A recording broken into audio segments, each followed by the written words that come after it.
Hello everyone, welcome back to the channel. This is Naomi. Today we're going to be talking about how to paint bikes. I did a series on bikes a couple years back and a friend of mine asked me to do a video on that and I thought, oh, that's a great idea. So today's video is going to be in 3 parts. First part, anatomy of a bike. How to make it, how can you simplify it down to make it look like a bike? 2, it's going to be how to do the math to convert your photograph to your large painting. And I'm going to show you how I do that in my studio. It's a little bit different in plein air, but it's kind of the same, same concept. And so because bikes are so tricky, you do have to measure them, and I'll show you how. And the third thing is I'm going to do a demo painting for our series that we're working on. We're working on the Urban Life series. That's a series of cityscapes that I'm doing for a show this December. It's going to be on exhibit at the PHIPPS Center for the Arts.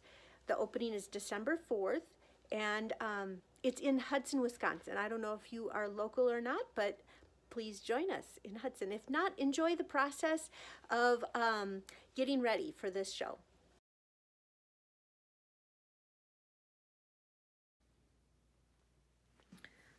Okay, so here's the basic anatomy of a bike. We're going to start by putting this one piece in. This piece is important to put in first because it'll make everything else build off of it. So I just put in the short piece from here to here. At the bottom of this will be your crankshaft where your pedals turn. At the top of it, we'll put your seat, but we'll do that later because otherwise it'll confuse us. So coming from the crankshaft, we're going to go straight over. We're going to go straight over this way. And then we're going to come down from here and meet that point. This will be the middle of your back wheel. And coming back here to the crankshaft, we're going to go up. And then from the top, we're going to go over. And now this is this line here. Comes down to the center of this wheel. So now we have the center of this wheel, the center of this wheel. We can put our wheels in. Again, not perfect, but we're just getting it done. Now, at the top of this line, you can put your handlebars. On this angle, really, they should be straight on, but it's okay. And then on the top of here, we're going to put our seat. And then down here, we're going to put our pedals. Remember, pedals are opposite each other. So you can basically draw one line through the thing. And then a chain will go around here and around here. And then you'll want a way for it to stand up. So either a kickstand or leaning against a tree or something, but bikes do not stand up on their own. And then also spokes. So I'll show you a more exact way to draw all of this. This is all just approximation because I just want you to get an idea of the parts that go into a bike. So these are just the basic parts that go in. Oh, shadow. Bikes will always have a shadow or some way of grounding it to their environment. And their shadow can be quite complicated. It's basically a second bike. Can you see the shadow here? A second bike that you draw down on the ground. On a sunny day. On a cloudy day, it's not as pronounced. So anyway, this is the basic anatomy of a bike. And yeah. Now that we have the basic anatomy of a bike, let's put that into use as we walk around the bike from all the different angles. So this was the angle that we drew just now, side on, and you can see the handlebars are not visible, but the seat is very visible. Now as we walk around the back, notice what the wheels are doing. They're becoming more elliptical and skinnier, and the center of them is moving towards the front of the bike. See that? The center of that hub is, oh, now we're side on again, and the center is back in the center again. Here we'll move to the back again and you can see it. The center appears to be moving towards the front and the back appears to be getting bigger in that elliptical. Straight on from the back, the bike is a perfect T with the pedals and the handlebars sticking out.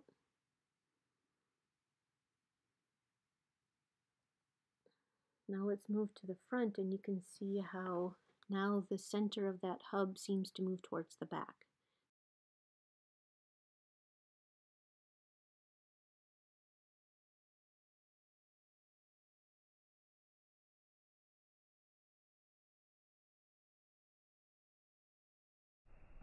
I know what you're thinking.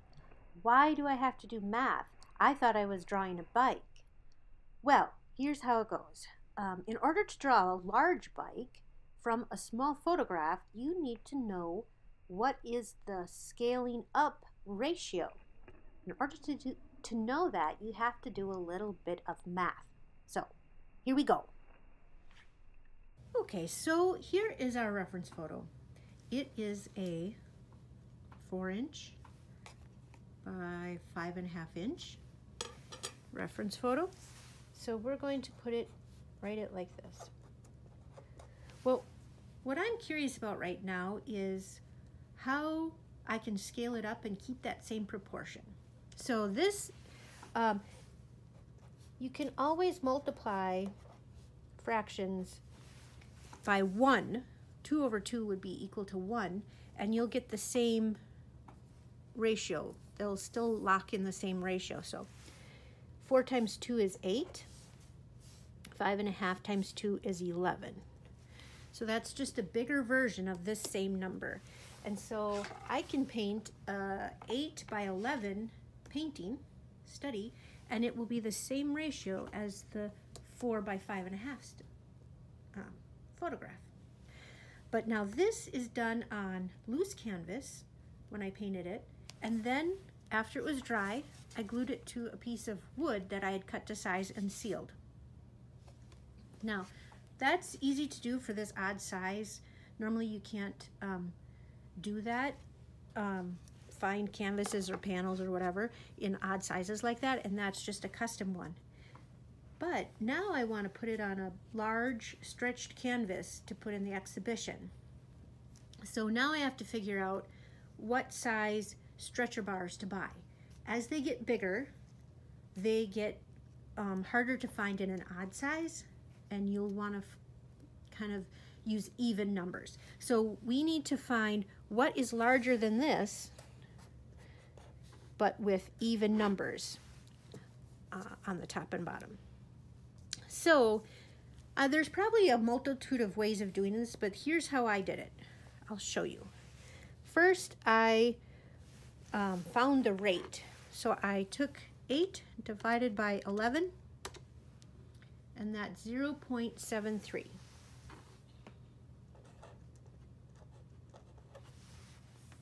Now, let's find our new,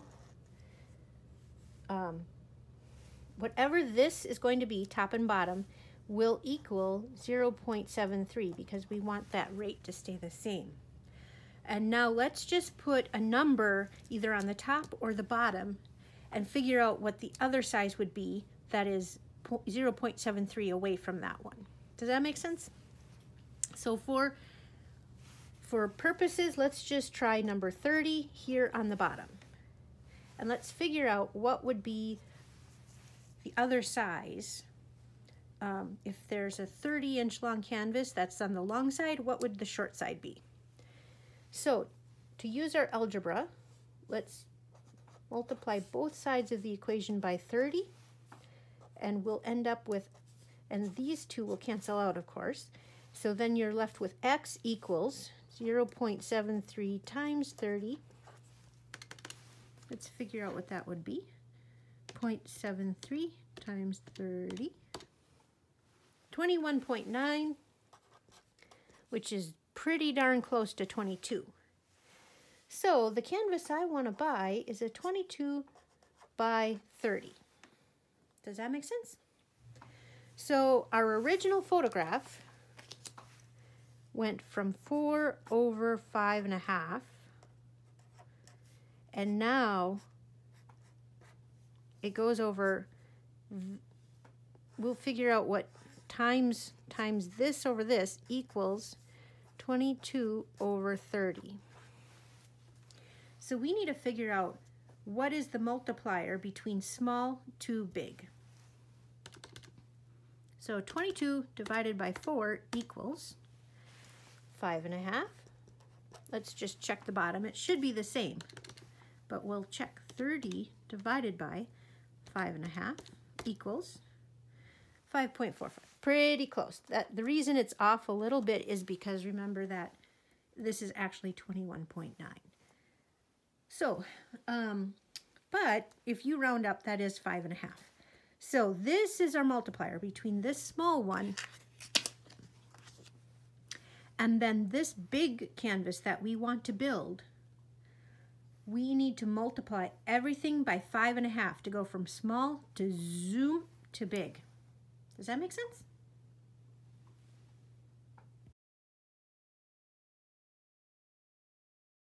Here's the back of the canvas that I built. 22-inch by 30-inch stretcher bars. This is regular canvas, not linen, and I just stretched it really taut and stapled it down. I already made a video about how to stretch canvas. If you're curious, go back on my channel and find that how to stretch out your own canvas, and you'll see it there. I like to keep it really tight and keep it really nice looking on the back, very clean. And yeah, you'll see how I do that on the other video. But I just want to show you where the painting is at right now.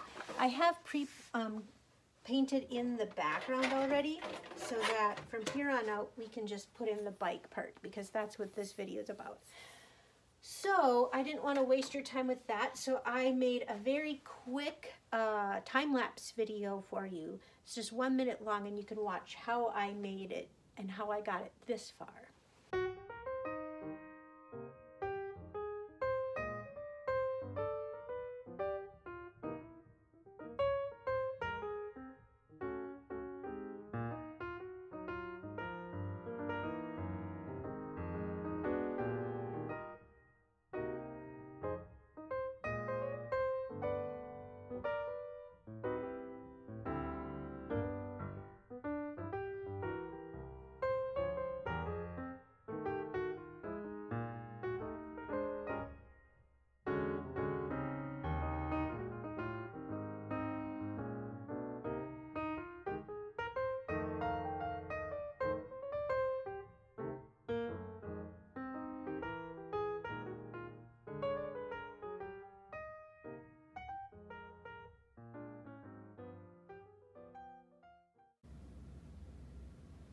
So I think we have the things we need to get ready.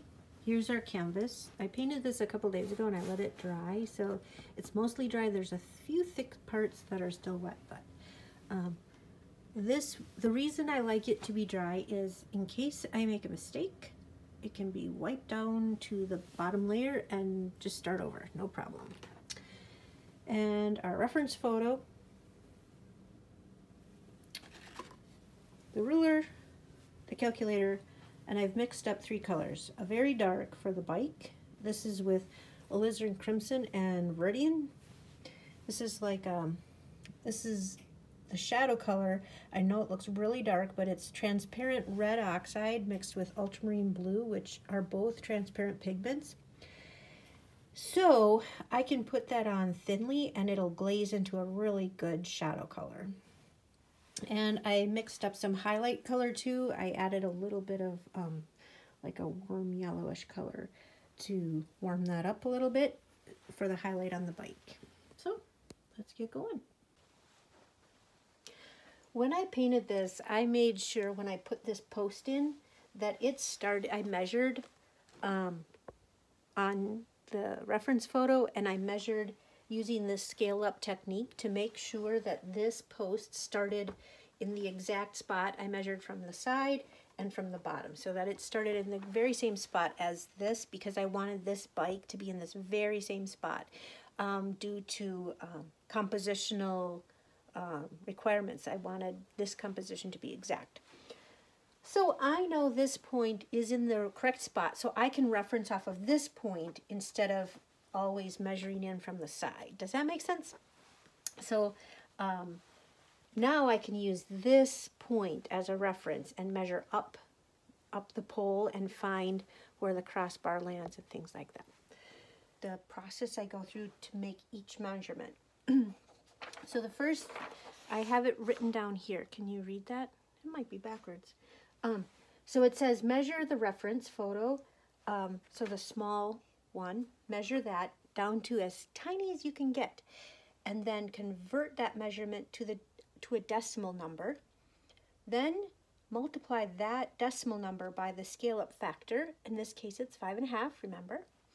And then once you get that larger number, convert that back to a measurement, so like 1 1/8 inch or 5 3/8 inch, something like that, and then measure that and make the mark on the canvas. That is how you have to do every single measurement, which makes this process tedious and very left brain, not very artistic, and to be honest, I don't care for this. But I do it so that way just those few features that I want to read as accurate are accurate. I know that my style may seem very loose and sloppy, but within that sloppiness, I like it to have that precision and accuracy so that it doesn't look distorted. I don't like distortion, but I do like the edges being free-flowing and artistic. So that is my personal style, and that is why I do this. And so if your style is more realistic, you can take this all the way and make it very tight. But it's the same concept. You just won't apply it with a knife. You'd probably apply it with a brush. And you would probably just be really exact and tighten up your edges really carefully.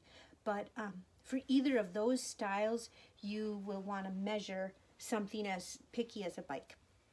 If you want to do something more, I guess it's called more emotional or more abstracted or more where the proportions don't matter, then you don't need to do this system at all. Just draw your bike using, you can use that anatomy I showed you and take it in any which way you want without measuring. But if you want your bike to read exactly like this, then you have to do this measure, scale up, measure process that I can tell. One thing you do have to be careful of is our scale up factor is kind of high. It's multiplied by 5.5, which is pretty high. So that means that the closest I can measure with this ruler and this is to 1/16 of an inch. But that means that if I'm off by 1/16 of an inch on here, I'm off by 5/16 of an inch here, which is about like 1/3 of an inch or something like that, 1/4 of an inch. And that'll be noticeable on this canvas. So on top of measuring, you also have to use your mind and your kind of like, does that look right, or should it be adjusted this way or that? So there's a lot of this going on when you have to scale up by a factor of 5. Better maybe to scale up, if that smaller study I did not have, it only had a scale of 2, and so I could just double it easily and it wasn't too big noticeable if I made a mistake. So does that make sense? So let's get started. The first measurement I want to make, I wanted to say this too. So in the other bike, when I showed you the first example, that quick sketch we did of that green bike, I used the seat post as my starting measurement and built off from there because that seemed like the thing that was most central to that drawing. For this scene, there is I don't see that seat post as being the central line. I see this crossbar piece, the part that you're like, if you stop quickly, you land on. That piece as being the central piece. So I'm going to measure that one first, And then I can measure off of that one. Once I get that exactly in the right spot, that now can become my reference point. And then I'll actually have two reference points. I can still measure from the bottom of this sign, and I can also measure from wherever the crossbar hits. So I'll have 2 points of reference, which is helpful. So here we go. First step, measure the reference. Exactly 13/16.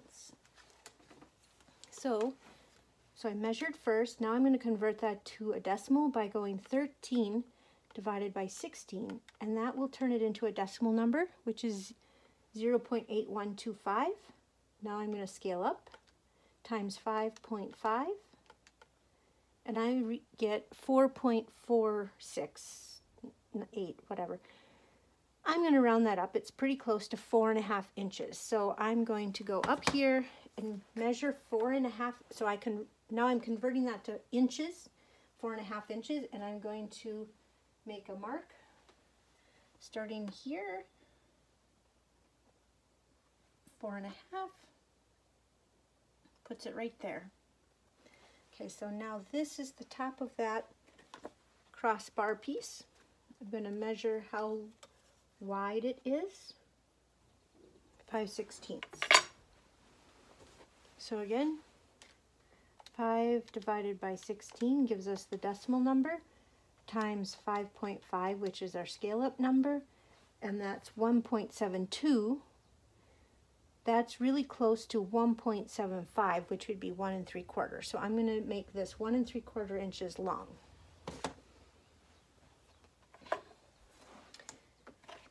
And it's pretty much centered on this post. So I want 1 3/4 inches long, but the center of it is right here.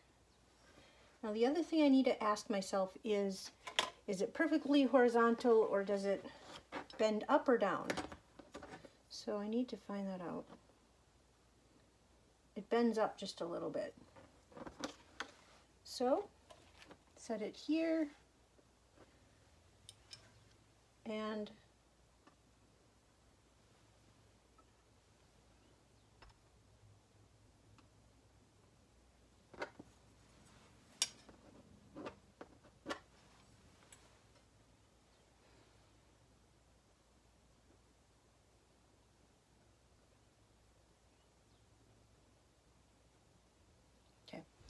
so there's our crossbar at the top. So now I want to measure that post angle, and I'll put that in, and then I'll put this, I want to put this triangle that you can see, I'm going to put that in right now. Then I might just set away my ruler because it's a little annoying to have to measure everything. 5/8 inch.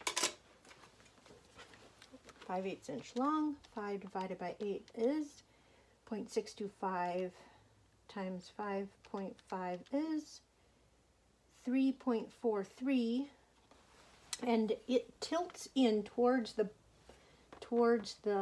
post. I don't really need to measure this because I know this is the correct length, and now I can just go from the bottom to there, down, putting in this bar here,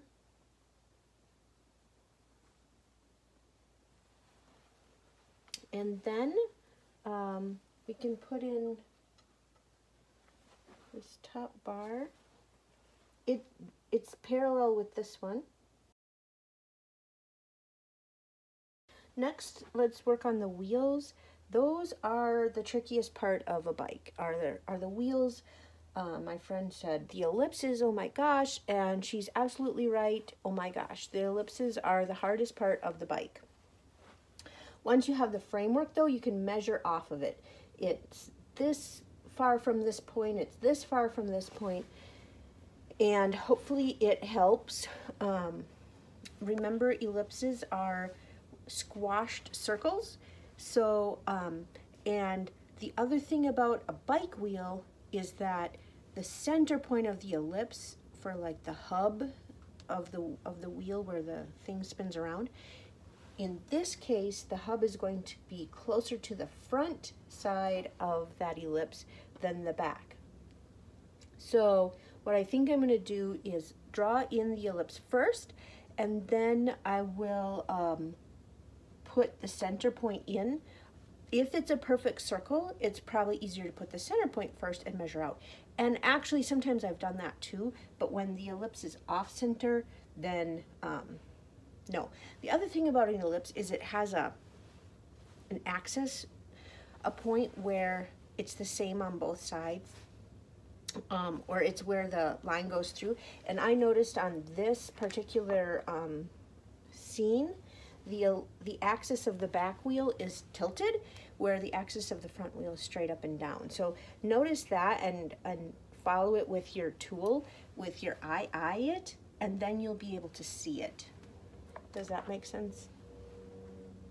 So for the front wheel, this all, after I got these two measurements, I was able to put all of this in without measuring, but now I'm going to have to measure these wheels again to make sure that I know that the top starts right in front of this right here, but I don't know how far down it goes, and I want to make sure that that is exact.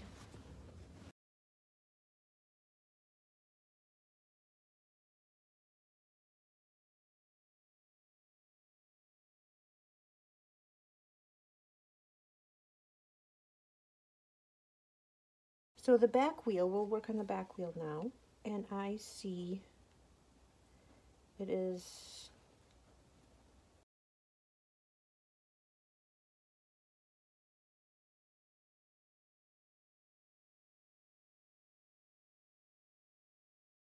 now I notice that the front of it completely covers this, so this is the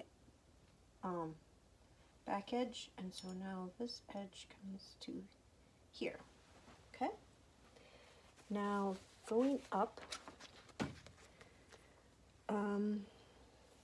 I'm going to measure from this crossbar down and over.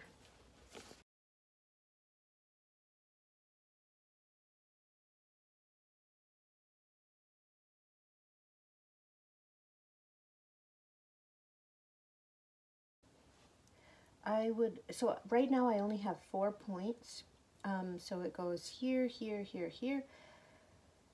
That doesn't give me quite enough information because I know that this ellipse is more skinny on this side and more wide on this side. One way is to eyeball it, and the other way is to measure it. The axis of it is tilted. This one is in line with the bike, and this one is tilted, and it's not quite tilted enough, actually, my measurement, because this actually comes out a little bit as it goes up. It's more out there.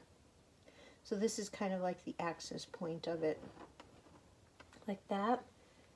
And so maybe I could just eyeball it, actually. Knowing that, I think I'm going to do that. Never mind, I'm not going to measure.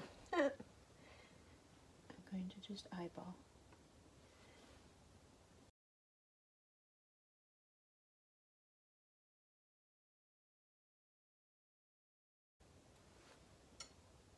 Now I'm just going to go back over and thicken it.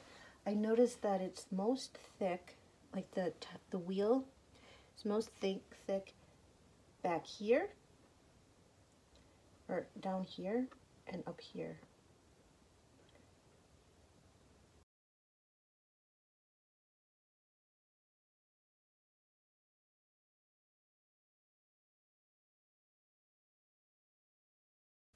When you do the hubs and the spokes, here's an important thing to keep in mind. So the front tire has a circle, but a small one, but it will have that same shape as the outer rim has. The hub will, remember, it'll be towards the front, and it'll be kind of wide because it's going, there's a pin in the front tire like this. So it's wide, but it's long. So I just made that two entirely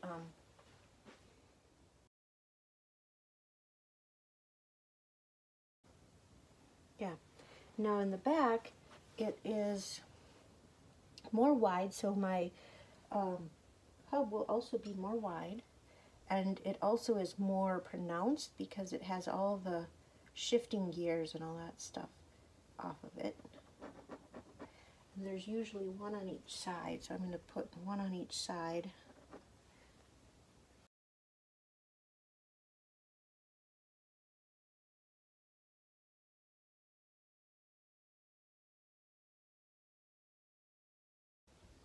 That's okay. Now, the spokes are super fun. Let me show you how spokes work. Spokes on the outside come every so often around the outside. But when they come towards the center, they alternate sides. So this, for instance, we'll start here. You can start anywhere you want, doesn't matter. You start here and you go to the right side. Now the next position around the outside of the rim will go to, because I did this one on the right, the next one will go to the left. So I'll go here, but aim it towards the left in a straight line. See that? Now the next one in the position will go to the right. Sometimes they can be thick and sometimes they can be thin. It's all about how the light's catching it. But the next one will go to the left.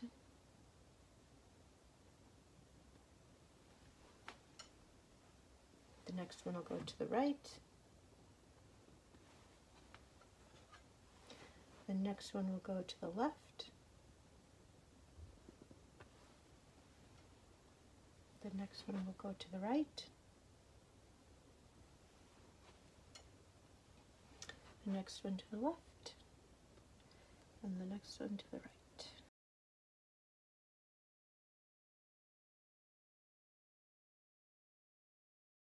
And now it needs the crank down here where the wheel comes from. I mean, not the wheel, the pedal. It's just kind of like an extra dark blobby down there. And this is where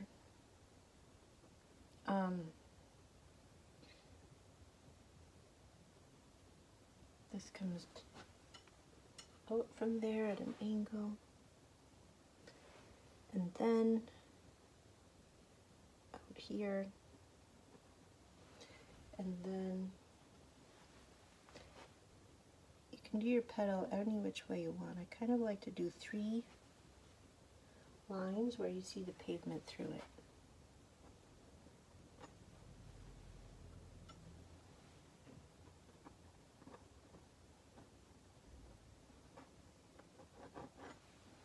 That on the photograph you don't see the other side, but on here you probably would. I'm just going to add that in, and the pedal is just assumed to be behind there. Now we just need the, does this come down far enough? I'm eyeballing it right now because I don't trust my measurements, and I didn't make this back wheel low enough. The front wheel is okay, but the back wheel is not okay at all. It should be down here. Look at that. Wow, I really screwed up. Darn it.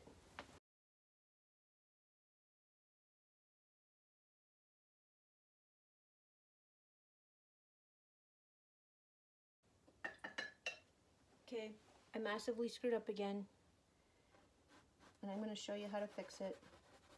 Right now I'm putting a little bit of, I scraped off the paint and I'm putting a little solvent on there. Normally I wouldn't show this, but chances are you will struggle also, and I want to show you how easy it is to fix so that you don't panic.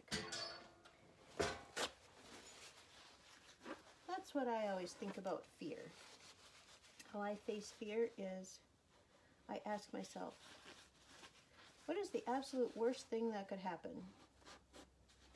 And how would I fix that worst thing?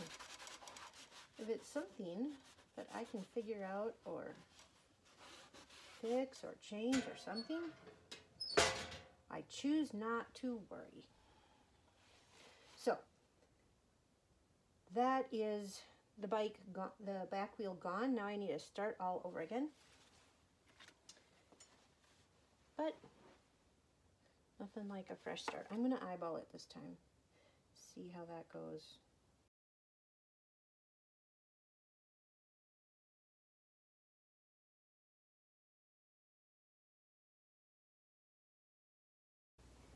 On the seat.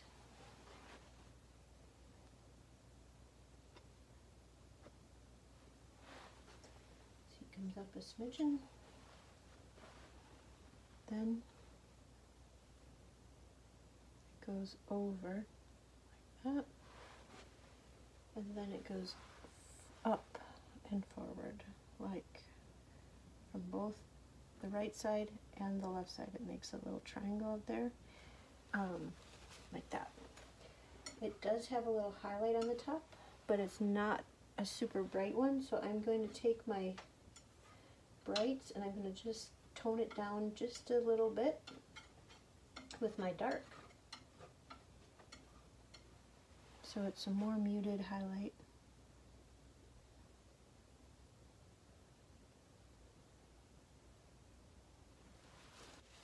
The front handlebar, it has this little piece that attaches the handlebar to the bike, and that also has, it's like made out of metal or something, and it's on an angle. So I've got that same highlight color going there. Now for the handlebar level, no, it tips a little bit down on the right. Just a smidge down on the right. So when it encounters this pole, it goes behind the pole. The handlebar does.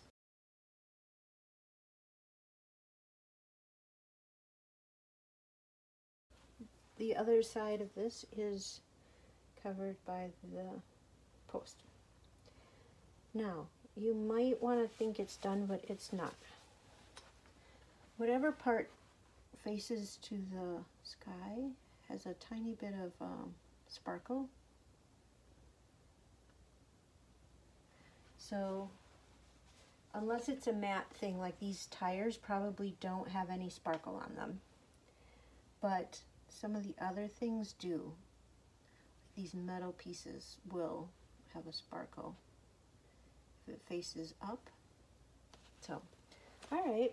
Now what it really needs to ground it is the shadow, because it still doesn't look like it's part of the painting yet. So that shadow will really help. For this shadow, I'm going to be using a brush. I want to glaze in the shadow.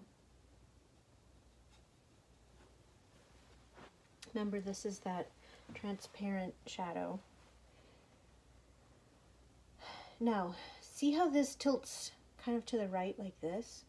When the shadow comes at you, it's reflecting. Everything here is pointing at me, so it's actually going to be kind of like a mirror image. So the shadow is going to kind of come on an angle the other way.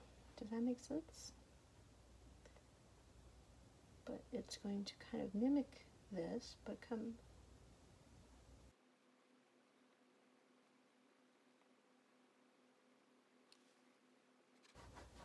I want the shadow of this to kind of blend in with the shadow of this. So I'm glazing over this a little bit so it kind of matches.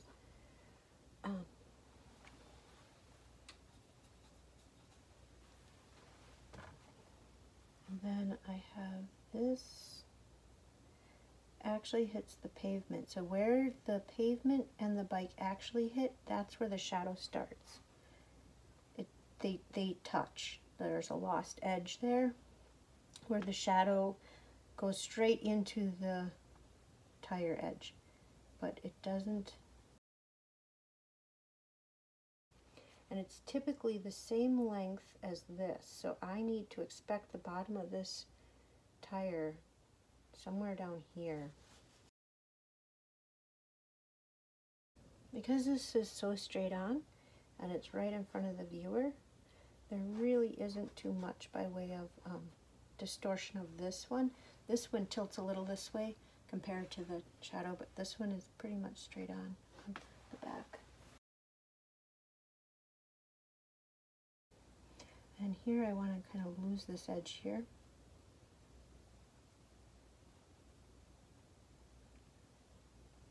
And I want to distort this edge here because I don't want it to be too, yes, it's the bike shape, but I don't want it to get too, I don't know what the word is, but perfect or something, because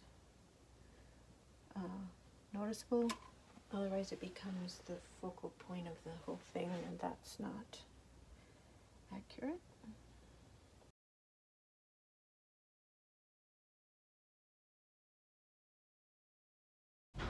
Okay, so I just wiped out a little bit of it, so that way it's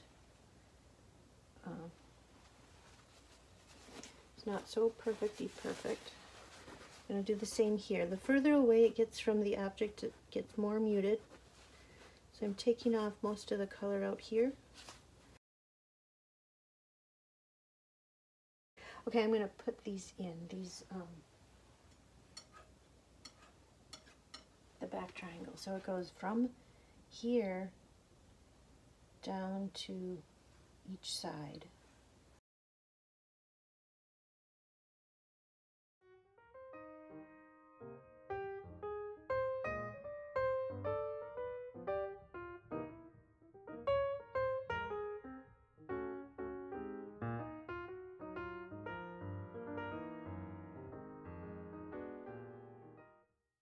Well, I finished the bike, as you can see. Painting is not done yet. I still have some touch-up to do on the other areas. But as you can see, bikes are not easy, and I struggle too. But hopefully I gave you some tips and tricks for making it a little bit easier, giving you a place to start. If you find a way to make bikes easier, hey, please let me know, because I'm always open to learning new things. So leave your thoughts, your questions, your comments in this comment section. If you were able to, try this out, paint, draw bikes or whatever, hey, let me know. Send it to me in a message, or leave it in the comment section. I'm very curious on what you're up to also. So take care, be well, and I'll talk to you soon.